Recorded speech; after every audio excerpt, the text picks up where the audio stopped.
ചേക്കുട്ടി മൂർത്തിയും കരിങ്കുട്ടി മൂർത്തിയും ഒന്നാണ്. എന്താണ് ഈ മൂർത്തികൾ എന്ന് പറഞ്ഞാൽ എന്താണ്? ഈ മൂർത്തികളെ പ്രയാസം തന്നെയാണോ സിഹർ? ഈ പൈശാചികമായിട്ടുള്ള ഉപദ്രവങ്ങൾ എങ്ങനെ നമുക്ക് ബാക്കിലാക്കാം? നമ്മുടെ ഭൂമിയെയും നമ്മളെ വീടിനെയും ഇത്തരം പൈശാചികമായിട്ടുള്ള ഷെറുകളെ തൊട്ട് എങ്ങനെ നമുക്ക് കെട്ടി നിർത്താം? ഈ ഒരു കാര്യം നിങ്ങൾ വീട്ടിൽ ചെയ്തു കഴിഞ്ഞാൽ എന്ത് സിഹർ നിങ്ങളെ ഭൂമിയിൽ കുഴിച്ചിട്ടാലും അത് സ്ഥാപിച്ചാലും, നിങ്ങൾക്ക് ആര് സിഹർ ചെയ്താലും ഏത് മൂർത്തിയെ കൊണ്ട് നിങ്ങളെ ഉപദ്രവിച്ചാലും നിങ്ങളെ വീട്ടിലേക്ക് അത് ഏൽക്കൂല, നിങ്ങളിലേക്ക് ഏൽക്കൂല, നിങ്ങളെ മക്കളിലേക്ക് ഏൽക്കൂല. ഈ ഒരു കാര്യം അത് അത്ഭുതമാണ്, നിങ്ങൾക്ക് അറിയാത്തൊരു ഇൽമാണ്.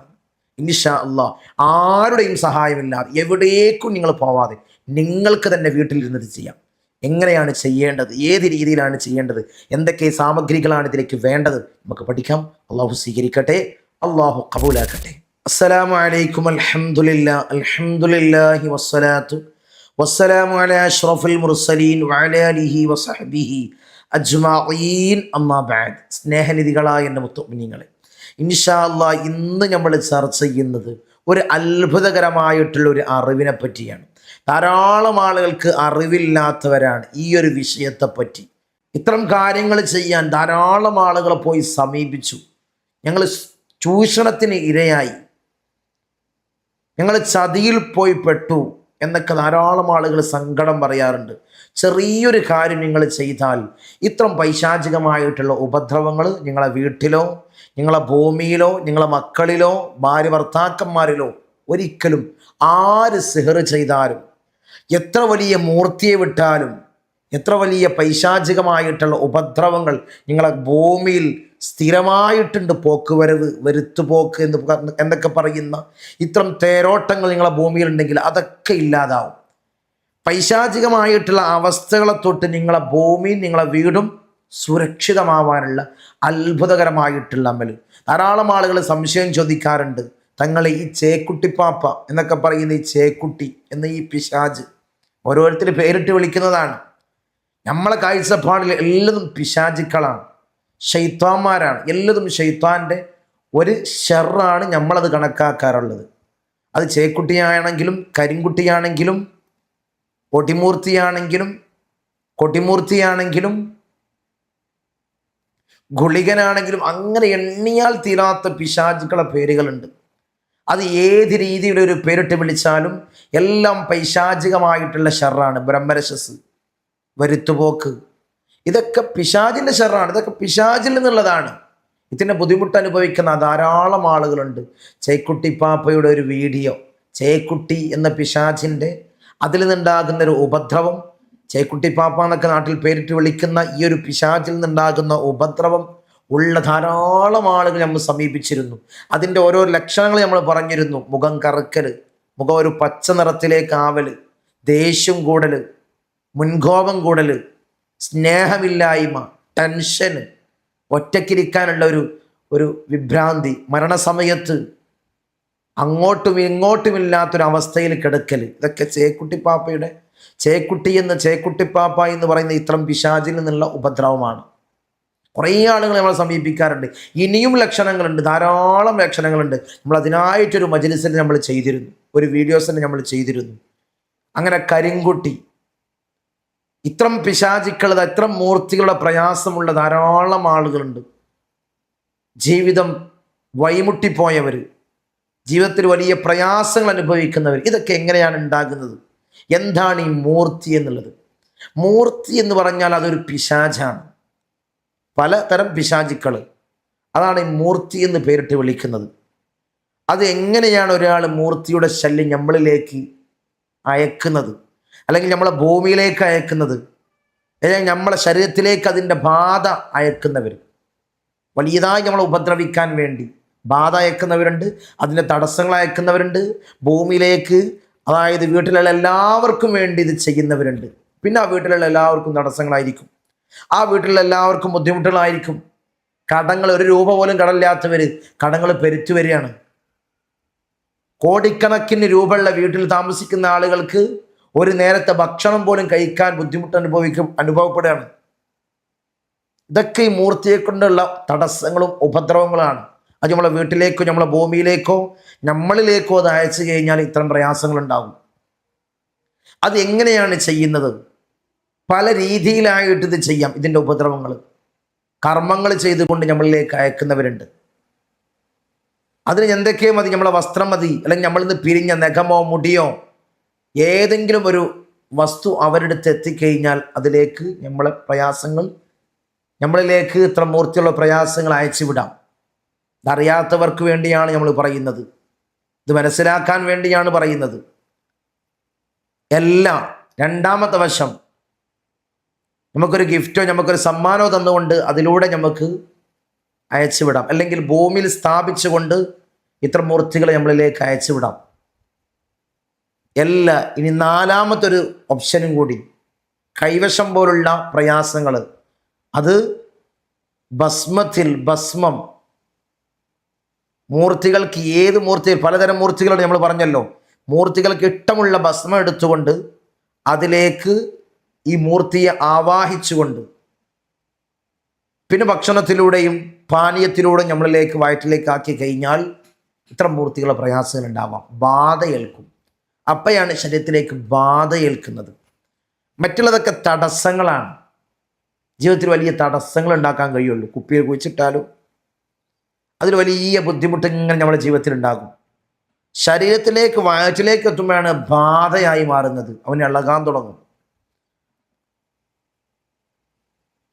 ഇളകി പറയാൻ തുടങ്ങും, വലിയ പ്രയാസങ്ങൾ ഉണ്ടാകും. ഒരു ഭ്രാന്തമായിട്ടുള്ള അവസ്ഥയിലേക്ക് വരെ എത്തും. ഇപ്പൊ ഇത്തരം രീതികളാണ് മൂർത്തിയെ നമ്മളെ ശരീരത്തിലേക്ക് പറഞ്ഞയക്കുന്നത്. പിന്നെ ഭൂമിയിൽ സ്ഥാപിക്കുന്നത്, കുപ്പിയിലും തകിടിലുമായിട്ട് ഭൂമിയിൽ സ്ഥാപിക്കുന്നത്. ഈ പറയുന്ന ഒരു കാര്യമില്ലാതിരിക്കാൻ നമ്മൾ എന്താണ് ആദ്യം ചെയ്യേണ്ടത്? എന്താണെന്നറിയോ? വീടിനെ കെട്ടി നിർത്തുക, അതിന് കൂട് കെട്ടുക. പല സ്ഥലത്ത് പല പേരുകളാണ്. കൂട് കെട്ടുക, വളപ്പ് കെട്ടുക, തരരക്ഷ ചെയ്യുക, പല പേരുകളായിട്ട് ഇതിനറിയപ്പെടും. തരരക്ഷ കെട്ടാൻ, അല്ലെങ്കിൽ കൂട് കെട്ടാൻ, വളപ്പ് കെട്ടാൻ. നമുക്ക് എങ്ങനെയാണ് നമ്മളൊരാളുടെ സഹായം ഇല്ലാതെ, ഈ ഒരു ചികിത്സാ രീതി ഒരാളുടെ സഹായം ഇല്ലാതെ നമുക്ക് തന്നെ വീട്ടിലിരുന്ന് നമുക്ക് എങ്ങനെ ചെയ്യാം? ഇൻഷാ അല്ലാഹ് ചെറിയ രൂപത്തിൽ നമുക്കത് മനസ്സിലാക്കാം. നമുക്ക് എന്നിട്ട് നമ്മളെ വീടിനെയും നമ്മളെ ഭൂമിയെയും തരരക്ഷ കെട്ടിക്കൊണ്ട്, അല്ലെങ്കിൽ കൂട് കെട്ടിക്കൊണ്ട് നമുക്ക് കെട്ടി നിർത്താം. ഇത്ര പിശാചുക്കളിൽ നിന്ന് കെട്ടി നിർത്താം.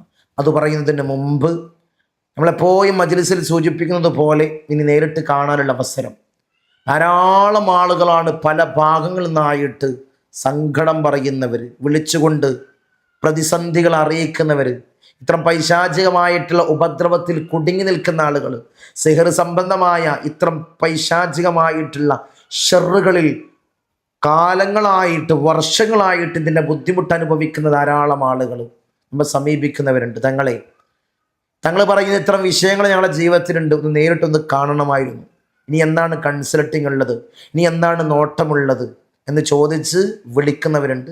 ഇനി നേരിട്ട് കാണാനുള്ള അവസരം വരുന്ന ശനിയാഴ്ചയാണ്. ഈ കാണുന്ന നമ്പറിൽ മുൻകൂട്ടി ബുക്ക് ചെയ്ത് ചോദിച്ചറിഞ്ഞു വരിക. ആഴ്ചയിൽ 2 ദിവസമാണ്, ശനിയും തിങ്കളുമാണ് വീട്ടിൽ നോട്ടമുള്ളത്.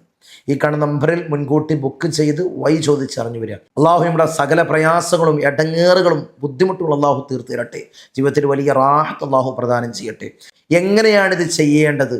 ഈ ഒരു തറക്ഷ എങ്ങനെയാണ് കെട്ടേണ്ടത്? എങ്ങനെയാണ് കൂട് കെട്ടേണ്ടത്?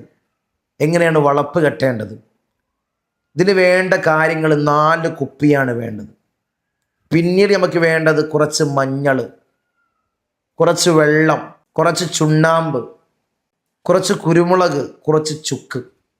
ഇതിന് വേണ്ട സാമഗ്രികൾ എല്ലാം എടുത്തു വെച്ചുകൊണ്ട് ആദ്യം കുപ്പിയിലേക്ക് ഓരോ മൂലയിൽ നിന്ന്, അതായത് പടിഞ്ഞാറ് തെക്ക് മൂലയിൽ നിന്ന് കുറച്ച് മണ്ണെടുക്കുക.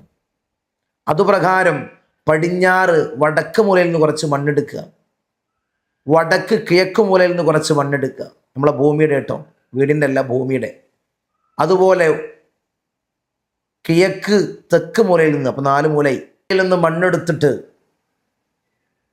മഹാനായ സുലൈമാൻ നബി അലൈഹിസ്സലാമിൻ്റെ പേരിൽ 3 യാസീൻ ഓതുക. കേട്ടോ, 3 യാസീൻ.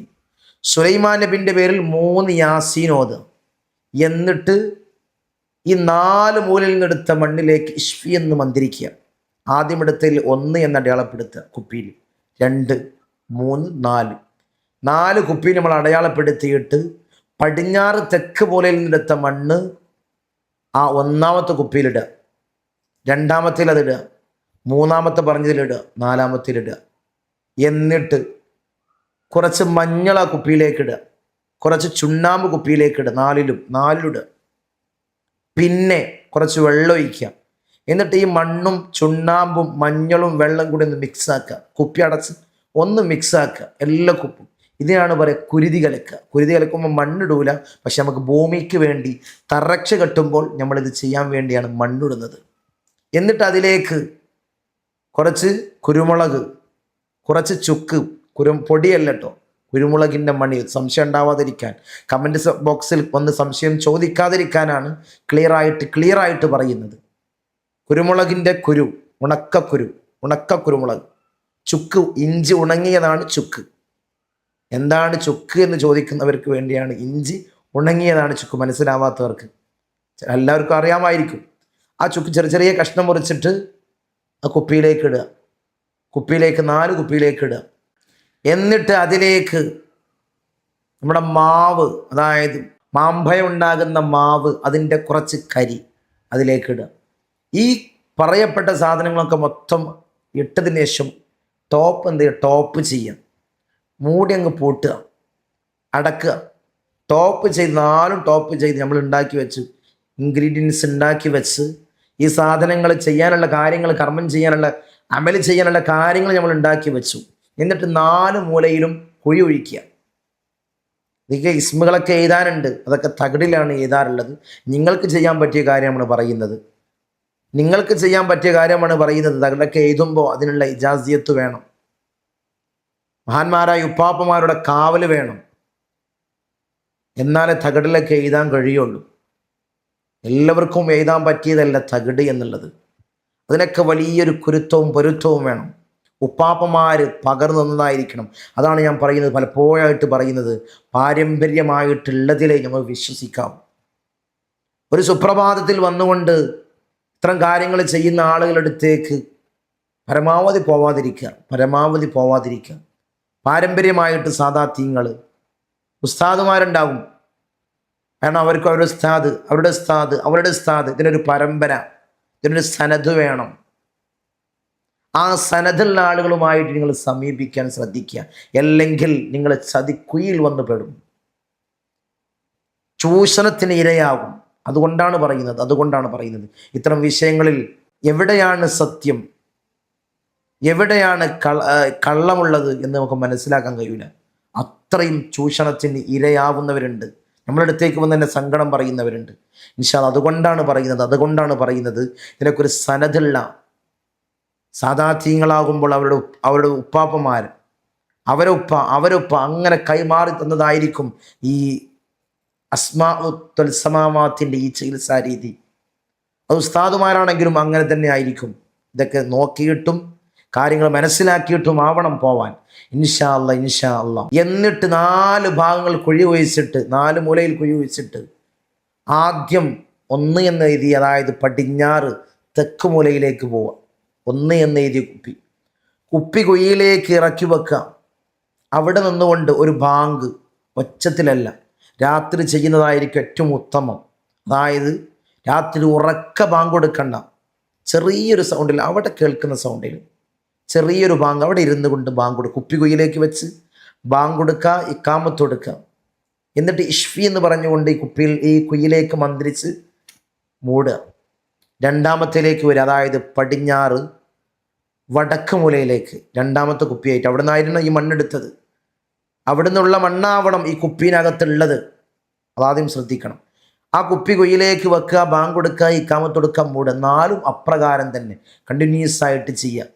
ഒന്ന് രാവിലെ ചെയ്ത്, ഒന്ന് വൈകുന്നേരം ചെയ്ത്, അങ്ങനെ പറ്റൂല. ഒരേ സമയത്ത് തന്നെ 4 ചെയ്ത് കഴിഞ്ഞാൽ ഏത് കൊടികുത്തിയ മൂർത്തിയാണെങ്കിലും, ഏത് മൂർത്തിയുടെ ശല്യം നിങ്ങളെ വീട്ടിലോ നിങ്ങളെ വീട്ടുകാർക്കോ നിങ്ങളെ ഭൂമിയിലോ സ്ഥാപിച്ചിട്ടുണ്ടെങ്കിൽ അത് നിർവീര്യമാവും, അതില്ലാതെയാകും. അത്തരം പ്രയാസങ്ങൾ നിങ്ങളെ ഭൂമിയിൽ നിന്ന് ഒഴിവാകും. ധാരാളം ആളുകൾ പറയാറുണ്ട്, ഞങ്ങളെ ഭൂമിയിൽ കുഴിച്ചിട്ടിട്ടുണ്ട്, ഞങ്ങളെ ടൈൽസിൻ്റെ അടിയിലുണ്ട്, മാർബിളിൻ്റെ അടിയിലുണ്ട്, ഇത്രയും ചെയ്തു വെച്ചത് ഞങ്ങൾക്ക് കിട്ടിയിട്ടുണ്ട്. ഇനി ഉണ്ടാവുമോ? അങ്ങനെ എടുക്കണോ? എടുക്കുന്ന ആളുകളുണ്ട്, അവരെ കൊണ്ട് വന്ന് എടുക്കണോ? ആരും എടുക്കണ്ട. ഈ ഒരു കാര്യം ചെയ്താൽ ആ ഉള്ളിലുള്ള ഈ ഒരു നമ്മൾ കെട്ടിവെച്ച ഈ കോമ്പൗണ്ടിലുള്ള എല്ലാ സിഹിറും, എല്ലാ മരണങ്ങളും, എല്ലാ കൂടശാസ്ത്രവും, അതായത് കൂടോത്രം, എല്ലാ പിശാചുക്കളും ഇല്ലാതെയാകും. എല്ലാ മൂർത്തികളും ഇല്ലാതെയാകും. അവർ വഴിതിരിഞ്ഞു പോകും.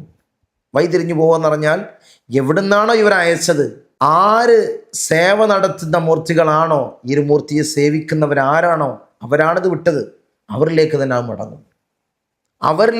മടങ്ങും. ഇൻഷാ അല്ലാഹ്. ഈ ഒരു അമല് നമുക്ക് ചെയ്യാൻ പറ്റിയതാണ്. ഈ ഒരു കാര്യം നമുക്ക് വീട്ടിൽ തന്നെ ചെയ്യാൻ പറ്റിയതാണ്. ആരും സഹായം വേണോ?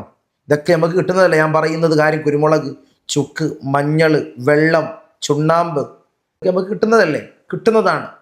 ഇത്തരം കാര്യങ്ങൾ ചെയ്ത് നമ്മൾ സുരക്ഷിതമായിട്ട് വെക്കണം. സുരക്ഷിതമായിട്ട് ഇപ്രകാരം ചെയ്തു വെച്ചാൽ നമ്മുടെ ഭൂമിയിൽ ആര് ചെയ്താലും ഉള്ളതും ബാത്തിലാകും, ചെയ്താൽ അത് ഏൽക്കൂല. സാഹിർ ചിന്തിക്കാണ്, എത്ര അവനക്ക് ഉപദ്രവം ഞങ്ങൾ ചെയ്തു എന്ന് ഏൽക്കണില്ലല്ലോ, അവന് വീണ്ടും വീണ്ടും ഉയർന്നു വരികയാണല്ലോ. അങ്ങനെ പറയും. ആരാണ് നിങ്ങൾക്ക് വേണ്ടി പണിയൊപ്പിക്കുന്നത്, അവൻ കൊയങ്ങും, അവൻ മടുക്കും. ഈ ഒരു കാര്യം ചെയ്താൽ ഇൻഷാ അല്ലാഹ് എല്ലാവരും ചെയ്യുക. ഇങ്ങനെയുള്ള നല്ല നല്ല അറിവുകൾ, നമുക്ക് ഒരാളുടെ സഹായം ഇല്ലാതെ ഇത്തരം കാര്യങ്ങൾ, ഇത്തരം പൈശാചികമായിട്ടുള്ള കാര്യങ്ങൾ എങ്ങനെ ബാത്തിലാക്കാം, ഇത്തരം ഉപദ്രവങ്ങളിൽ നിന്ന് എങ്ങനെയൊക്കെ നമുക്ക് സംരക്ഷണം നേടാം, പറയുന്ന കുറേ അറിവുകളാണ് നമ്മൾ ഓരോ ദിവസങ്ങളായിട്ട് മജ്‌ലിസിൽ ഇടുന്നത്. ഇതെങ്ങനെ നിരന്തരമായിട്ട് ഇടാനുള്ള കാരണം, ഇത്തരം പ്രയാസങ്ങൾ പറഞ്ഞിട്ടാണ് ശനിയാഴ്ചയും തിങ്കളാഴ്ച നമ്മളെ സമീപിക്കുന്ന ധാരാളം ആളുകളുണ്ട്. ഓരോ ശനിയാഴ്ചയും 150, 160 ആളുകളാണ് നമ്മളെ സമീപിക്കുന്ന സങ്കടങ്ങൾ പറഞ്ഞ് സമീപിക്കുന്നവർ. അവർക്കൊക്കെ പറയാനുള്ളത് ഇത്തരം പൈശാചികമായിട്ടുള്ള പ്രയാസങ്ങളാണ്, ഇത്തരം ഉപദ്രവങ്ങളാണ്. കാരണം ഈ കാലത്ത് ഒരാളെ നേരിട്ട് ആക്രമിക്കാൻ കഴിയൂല. പഴയ കാലം പോലല്ല, നേരിട്ട് ആക്രമിക്കാൻ കഴിയൂല. അവൻ്റെ അസൂയമൂത്ത്, അവൻ്റെ ഉയർച്ച കണ്ട് അസൂയമൂത്ത് ഇത്തരം പണികൾ ഒപ്പിക്കാൻ കഴിയുള്ളൂ. ഇത്തരം കൂടതന്ത്രങ്ങളെ അവനക്ക് വേണ്ടി ഒപ്പിക്കാൻ കഴിയുള്ളൂ. എന്നിട്ട് അവൻ്റെ തകർച്ച കണ്ട് ഇവിടെ നിന്ന് ഇങ്ങനെ ചിരിക്കുക, അവനിങ്ങനെ ആസ്വദിക്കുക. ഇവനിക്ക് എന്താ കിട്ടുക? ഒരു ആസ്വാദനം മാത്രം, ഒരു രസം മാത്രം. എന്നാൽ എൻ്റെ സഹോദരൻ ഉയരട്ടെ, പിന്നെ അവൻ്റെ കാര്യം നമ്മൾ നോക്കണ്ടല്ലോ. അവൻ ഉയരട്ടെ, അവൻ ഉയർന്നാൽ നമുക്ക് തന്നെയല്ലേ ഗുണം. ഒരാൾ ചിന്തിക്കുന്നില്ല. അവിടെയും കുശുമ്പും അസൂയയും മാത്രമാണ്. എന്തിനാണ് എൻ്റെ മുഅ്മിനീങ്ങൾ ഇത്തരം പണികൾക്ക് പോകുന്നത്? ഇത്തരം ആഭിചാര കർമ്മം എന്തിനാണ് ചെയ്യുന്നത്? ഒരിക്കലും നിങ്ങൾക്ക് ഈമാൻ ഉണ്ടാവില്ല. ഈമാനില്ലാതെ ചത്തുപോകും. അങ്ങനെ തന്നെ പറയാം. ഇത്തരം പണിയൊപ്പിക്കുന്നവർ, ഇത്തരം അമ്മായിമ മരുമകൾക്ക് വേണ്ടി ഇത്തരം പണിയൊപ്പിക്കുന്നവർ, മരുമകൾ അമ്മായിമക്ക് വേണ്ടി ഇത്തരം പണിയൊപ്പിക്കുന്നവർ, ജേഷ്ഠൻ അനിയന് വേണ്ടി, അനിയൻ ജേഷ്ഠന് വേണ്ടി, സഹോദരങ്ങൾ തമ്മിൽ, അയൽവാസികൾ തമ്മിൽ, കുടുംബങ്ങൾ തമ്മിൽ ഫൈറ്റ് ചെയ്യാണ്. ഇത്തരം കാര്യങ്ങൾ അങ്ങോട്ടും ഇങ്ങോട്ടും ചെയ്തുകൊണ്ട് ഇതിനായിട്ട് രാവിലെ ഇറങ്ങുകയാണ്. അവൻ്റെ ബിസിനസ് തകരണം, അല്ലെങ്കിൽ അവൻ്റെ മോൻ്റെ ജോലി നഷ്ടപ്പെടണം, അവൻ്റെ കച്ചവടം ഇല്ലാതാവണം, അവനക്കുള്ള ഇപ്പോഴുള്ള കാറ്, അവൻ്റെ വീട് എല്ലാം തകർന്നരിപ്പണമാണ്. അത് കാണാൻ വേണ്ടി ആലോചിച്ച് നോക്കി. എൻ്റെ മുഅ്മിനീങ്ങൾ ആലോചിച്ച് നോക്കി. ഇൻഷാ അല്ലാഹ് ഇത്തരം പ്രയാസങ്ങളിൽ നിന്ന്, ഇത്തരം ഉപദ്രവങ്ങളിൽ നിന്ന് ഞങ്ങളെയും, ഞങ്ങളെ കുടുംബങ്ങളെയും, ഞങ്ങളെ മക്കളെയും, ഞങ്ങളെ മാതാപിതാക്കളെയും, ഭാര്യ സന്താനങ്ങളെയും അള്ളാഹു നീ കാത്ത് സംരക്ഷിക്കണം. നീ കാവലേഖണേ റബ്ബേ. ഞാൻ എപ്പോഴും പറയുന്നത് പോലെ ഇപ്പോഴും ഞാൻ പറയാണ്. കമൻറ്റ് ബോക്സിൽ വന്നുകൊണ്ട് ഇതിനെ പുച്ഛമായിട്ട് ഇതിനെ ചിത്രീകരിക്കുന്നവർ, ഇതിനെ പരിഹസിക്കുന്നവർ, അവരുടെ ജീവിതത്തിൽ വന്നാൽ, അവരെ മക്കളിലോ, അവരിലോ, അവരുടെ ഭാര്യമാരിലോ, അല്ലെങ്കിൽ ഭർത്താക്കന്മാരിലോ, അവരുടെ കുടുംബത്തിലോ വന്നാൽ അനുഭവിക്കേണ്ടി വരും. അപ്പോഴാണ് ഇതിൻ്റെ സത്യം മനസ്സിലാവുള്ളൂ. ഇതൊക്കെ ഉണ്ടോ? ഇതൊക്കെ ഇല്ലാത്ത കെട്ടുകഥകളല്ലേ ഉസ്താദ് പറയുന്നത്? ഒരിക്കലല്ല മുത്തുമിനിങ്ങളെ. നമ്മൾ നിരന്തരമായിട്ട് ഇത്തരം വിഷയങ്ങൾ കാണുന്നവരാണ്, ഇത്തരം വിഷയങ്ങൾ അറ്റൻഡ് ചെയ്യുന്നവരാണ്. ഇത്തരം പ്രയാസങ്ങൾ അത് ബാത്തിലാക്കി അവരെ റാഹത്തായിട്ട് അവരെ ജീവിതത്തിലേക്ക് തിരിച്ചു നടത്തുന്നവരാണ്. അതുകൊണ്ടാണ് പറയുന്നത് അനുഭവിച്ചാലേ ഇത്തരം കാര്യങ്ങൾ അറിയൂ. ഇതൊക്കെ വലിയ ഭീകരമാണ്, വലിയ പ്രയാസമാണ്. നമ്മളെ കേരളത്തിൽ മാത്രമല്ലല്ലോ, എത്ര കൺട്രികളിലാണ് ബ്ലാക്ക് മാജിക്, ഇതിനറിയപ്പെടുന്നത് ഇംഗ്ലീഷിലെ വേർഡ് സിഹറിൻ്റെ വേർഡ്, കൂടോത്രത്തിൻ്റെ വേർഡ് ബ്ലാക്ക് മാജിക്. ചെയ്യുന്നവരുണ്ട്, പല രീതിയിൽ ചെയ്യുന്നവരുണ്ട്. അല്ലാഹു ഇത്തരം ബുദ്ധിമുട്ടുകളിൽ നിന്ന് ഞങ്ങളെ നീ കരകയറ്റണേ റബ്ബേ. ഞങ്ങൾക്ക് ഇത്തരം ബുദ്ധിമുട്ട് ഞങ്ങൾ നൽകല്ല റബ്ബേ, നീ നൽകല്ല അല്ലാ, നീ നൽകല്ല തമ്പുരാനെ. ഏത് മതസ്ഥർക്കും ഇത് ചെയ്യട്ടോ, ഇത് ചെയ്യാം. ബാങ്ക് ഇഖാമത്തൊക്കെ ഇൻഷാ അല്ലാഹ് നിങ്ങൾ കൊടുക്കാതെ തന്നെ നിങ്ങൾക്കിത് കുഴിച്ചിടാം, 4 മൂലയിൽ കുഴിച്ചിടാം. ഇൻഷാ അല്ലാഹ് അല്ലാഹു സ്വീകരിക്കട്ടെ, അല്ലാഹു കബൂലാക്കട്ടെ. ഇൻഷാ അല്ലാഹ് ഒരു കാര്യം ഉണർത്താനുള്ളത്, നമ്മളെ 5:45 സയ്യിദിയ മജ്ലിസ് ഈ ഒരു ചാനലിൽ തന്നെയാണ് രാവിലെ പുലർച്ചെ 5:45 നിങ്ങളെ പ്രയാസങ്ങൾ മാറാൻ, ഇത്തരം ബുദ്ധിമുട്ടുകൾ മാറാൻ, ഇത്തരം ഉപദ്രവങ്ങൾ നിങ്ങളെ വീട്ടിലെ ഭൂമിയിൽ ഇല്ലാതിരിക്കാൻ ഇൻഷാ അല്ലാഹ് നമ്മൾ ചൊല്ലുന്നുണ്ട്, ദിക്ർ ചൊല്ലുന്നുണ്ട്, ഇസ്തിഗ്ഫാർ ചൊല്ലുന്നുണ്ട്. കൂട്ടമായി ദുആ ചെയ്യുന്ന വലിയ മജ്ലിസാണ്. എല്ലാവരും പങ്കെടുക്കുക. അല്ലാഹു സ്വീകരിക്കട്ടെ. അസ്സലാമു അലൈക്കും വറഹ്മത്തുള്ളാഹി.